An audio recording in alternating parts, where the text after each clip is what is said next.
فقال يا قوم اعبدوا الله ما لكم من إله غيره أفلا تتقون.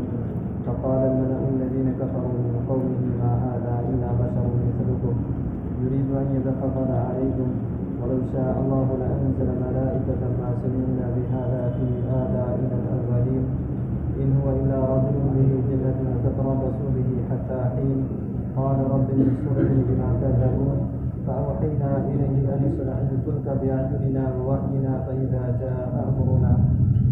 جاء أمرنا وفارت النور فاسلك فيها من كل زوجين اثنين وأهلك إلا من سبق عليك القول منهم ولا تخاطبني في الذين ظلموا إنهم مغرقون. فإذا استويت أنت ومن معك على الفلك فقل الحمد لله الذي نجانا من القوم الظالمين. فقل رب أنزلني منزلا مباركا وأنت خير المنزلين. إن في ذلك لآيات وإن كنا لمبتلين. ثم نشأنا من بعدهم قوما آخرين فأرسلنا فيهم رسولا منهم أن اعبدوا الله ما لكم من إله غيره أفلا تتقون. صدق اللہ العظیم.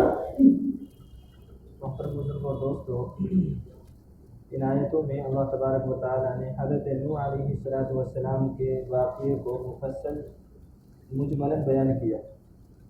پچھلی آیتوں میں اللہ تبارک و تعالیٰ نے حضرت نوح علیہ السلام کے واقعے کو پیچھے بیان تفصیل کے ساتھ کر چکے ہیں. فرمایا اللہ تبارک و تعالیٰ نے وَلَقَدْ أَرْسَلْنَا نُوحًا إِلَىٰ قَوْمِهِ، اور ہم نے نوح علیہ السلام کو ان کی قوم کی طرف بھیجا. فقال، حضرت نوح علیہ السلام نے فرمایا اپنے قوم سے، یا قومی، اے میری قوم، اعبدوا اللہ، اللہ کی عبادت کرو، ما لکم من الہ غیرہ، کہ تمہارے لیے اللہ تبارک و تعالیٰ کے علاوہ کوئی حاکم نہیں ہے، کہ تمہارا اللہ تبارک و تعالیٰ کے علاوہ کوئی مشکل کشا، کوئی حاجت روا نہیں ہے. فرمایا افلا تتقون، کیا تم ڈرتے نہیں ہو؟ حضرت نوح علیہ السلام اور جتنے بھی دنیا میں نبی آئے ہیں سب نے ایک ہی دعوت دی ہے کہ اللہ تبارک و تعالیٰ کی عبادت کرو، اللہ تبارک و تعالیٰ کے ساتھ کسی کو شریک نہ ٹھہراؤ. اور یہ سب سے بنیادی اور پہلی دعوت ہے ہر انسان کے لیے دنیا میں بچنے والے، کہ وہ سب سے پہلے اپنے عقیدے کو یہ پکا کر لے کہ وہ اس کی جو حاجت پوری کرنے والا ہے وہ صرف اور صرف اللہ تبارک و تعالیٰ ہے.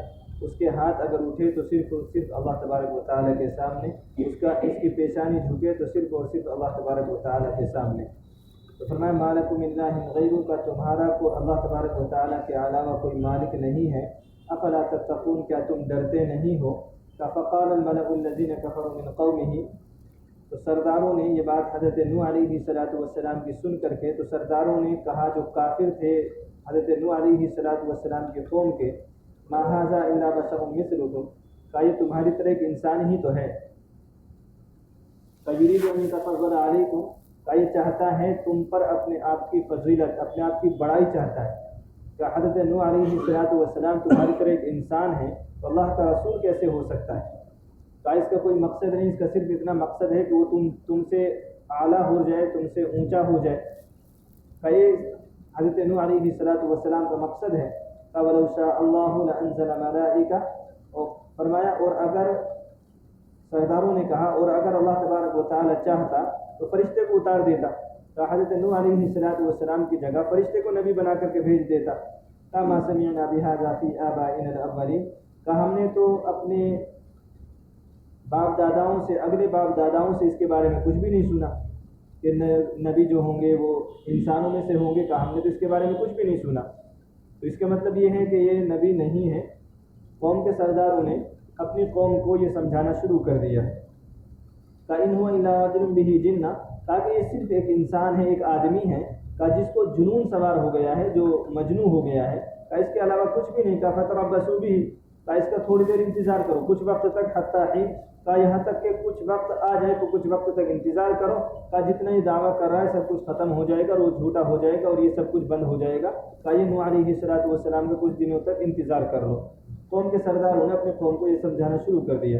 اور جب حضرت نوح علیہ السلام نے دیکھا کہ میری قوم سمجھنے کے لیے تیار نہیں، کتابوں ملتا ہے 950 برس تک حضرت نوح علیہ السلام تکلیف کہتے رہے اور لوگوں کو سمجھاتے رہے، اور جب لوگ ماننے کے لیے تیار نہیں ہوئے، چند لوگ حضرت نوح علیہ السلام کی دعوت پر ایمان لائے، تو حضرت نوح علیہ السلام نے اللہ تبارک و تعالیٰ سے فریاد کی قال اللہ تبارک و تعالیٰ سے حضرت نوح علیہ السلام نے فرمایا ربی اے میرے رب انصرنی بما کذبون، کہ آپ میری مدد کیجئے اس پر جو یہ مجھے جھٹلا رہے ہیں۔ کہ اب آپ اللہ تبارک و تعالیٰ کو فرمایا کہ آپ میری مدد کر دیجئے کہ یہ مجھے جھٹلا رہے اور یہ ماننے کے لیے تیار نہیں ہے۔ اللہ تبارک و تعالیٰ کی رحمت کو جوش آنا ہی تھا۔ فأوحینا الیہ ان اصنع الفلک بأعیننا ووحینا فاذا جاء امرنا وفارت النور۔ اللہ تبارک و تعالیٰ فرماتے ہیں پھر ہم نے حضرت نوح علیہ السلام کی طرف وحی بھیجی اور یہ حکم دیا ان اصنع الفلک کہ کشتی تیار کرو، ایک کشتی تیار کرو، کشتی بناؤ، بأعیننا ہماری آنکھوں کے سامنے، ووحینا اور ہمارے حکم سے، فاذا جاء امرنا اور فرمایا کہ جب ہمارا حکم آئے، وفارت النور اور جب تنور ابلنے لگے۔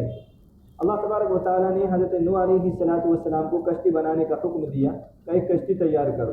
آپ نے سنا ہوگا کیونکہ حضرت نوح علیہ السلام کا مشہور واقعہ ہے، تو سنتے اور پڑھتے رہتے ہیں کہ حضرت نوح علیہ السلام نے جب کشتی بنا کر کے تیار کر لی تو ان لوگوں کو یہ بھی ہضم نہیں ہوا کہ کشتی تیار ہو رہی ہے، تو ان لوگوں نے جا کر کے اس میں پاخانہ کرنا شروع کر دیا۔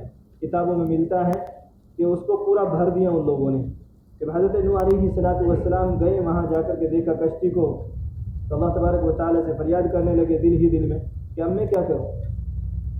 تو اللہ تبارک و تعالیٰ نے کہا کہ میری خدائی کیا ہے کہ اگر میں انہی سے اس کو صاف نہ کرا دوں تو اللہ تبارک و تعالیٰ نے ان کی قوم میں بیماری پیدا کر دی، کھجلی کی، اور ان میں سے کوئی ایک بوڑھا آدمی صبح جب فارغ ہونے کے لیے وہاں گیا تو وہ پھسل گیا اور وہ گرا اس کے اندر، پاخانے کے اندر جو کشتی میں تھا وہ اس کے بدن کو لگا، تو جہاں سے وہ لگتا گیا وہاں صحیح ہوتا چلا گیا۔ اس نے لوگوں کو آ کر کے بتایا تو سب لوگ اس کو پاخانے کو اٹھا کر کے اپنے جسم پر ملنے لگے، جس سے اللہ تبارک و تعالیٰ نے ان کی بیماری کو صحیح کر دیا۔ اور حضرت نوح علیہ السلام کی کشتی کو لوگوں نے دھل کر کے پیا ہے۔ اللہ تبارک و تعالیٰ نے کشتی کو ایسے صاف کرا دیا اور یہ بتا دیا کہ میں رب ہوں، میں جو چاہے کرنے پر قادر ہوں۔ اللہ کے نبی صلی اللہ تعالیٰ علیہ وسلم کے زمانے میں زکوٰۃ کے کچھ اونٹ آئے ہوئے تھے،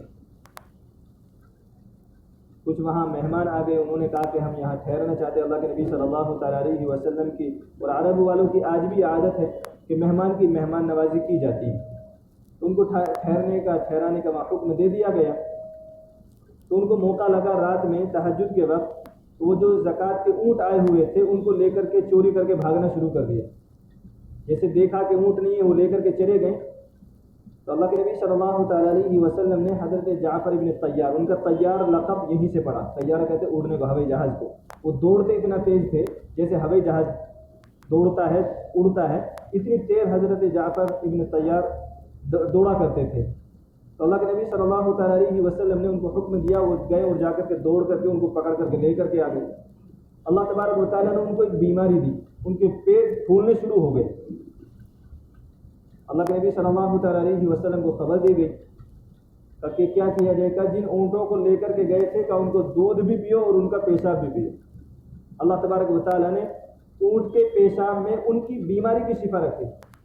ان کو یہ سزا دی گئی تھی کہ تم زکوٰۃ کا مال چوری کر رہے ہو، کہ تمہاری سزا یہ ہے، اور جو آدمی زکوٰۃ ہی نہیں دے رہا ہے، خود ہی زکوٰۃ کا مال کھا رہا ہے، اس کا کیا ہوگا؟ وہ زکوٰۃ کا مال چوری کر کے لے جانے والوں کو اللہ تبارک و تعالیٰ نے دنیا میں یہ سزا دی ہے کہ ان کے پیٹوں کو اتنا بڑا کر دیا تھا کہ ان کی سزا میں اللہ تبارک و تعالیٰ نے اونٹوں کے پیشاب کو پلوایا ان سے۔ تو میں اور آپ سوچیں کہ جو آدمی زکوٰۃ نہیں دیتا ہے اس کا یہاں کیا حشر ہوگا اور مرنے کے بعد کیا حشر ہوگا۔ تو فرمایا فاوحینا، تو ہم نے حکم دیا حضرت نوح علیہ السلام کو ان اصنع الفلک، کہ تم کشتی تیار کرو، بأعیننا ہماری آنکھوں کے سامنے، ووحینا اور ہمارے حکم سے، فاذا جاء امرنا اور فرمایا کہ جب ہمارا حکم آئے، وفارت تنور اور کا تنور ابلنے لگے۔ تنور آپ سب سمجھتے ہیں جس میں روٹی کو پکایا جاتا ہے، تو پوری روئے زمین پر اس کے مفسرین کرام نے معنی لکھا ہے کہ اس کا مطلب یہ ہے کہ جب تنور سے پانی ابلنے لگے تو سمجھ جاؤ کہ اب میری قوم پر عذاب آ گیا۔ اور بعض مفسرین کرام نے لکھا ہے کہ اس تنور سے ایک خاص تنور مراد تھا۔ وہ تنور کوفہ کی مسجد میں ایک تنور لگا ہوا تھا کہ جب اس سے پانی ابلنا شروع ہو جائے تو سمجھ لو کہ اللہ تبارک و تعالیٰ کا قوم پر عذاب آنا شروع ہو گیا۔ اور بعض مفسرین کرام نے کہا کہ نہیں، یہ تنور ملک شام میں تھا کہ جس سے پانی ابلنے کی شکل یہ تھا کہ اس سے پانی نکلنے لگے تو سمجھ لو کہ عذاب شروع ہو گیا۔ تو فرمایا وفار تنور و تنور ابلنے لگے فسلک فیہا من کل زوجین اثنین، فرمایا کہ پھر اس میں یعنی کشتی میں ڈال لو ہر چیز کا جوڑا یعنی دو دو کر کے، ایک نر اور ایک مادہ اپنی کشتی میں سوار کر لو، واہلک اور اپنے گھر والوں کو سوار کر لو، لیکن گھر والوں سے بھی فرمایا الا من سبق علیہ القول منہم، کہ اپنے گھر والوں کو سوار کرو مگر وہ جن کے بارے میں یہ بات لکھی جا چکی ہے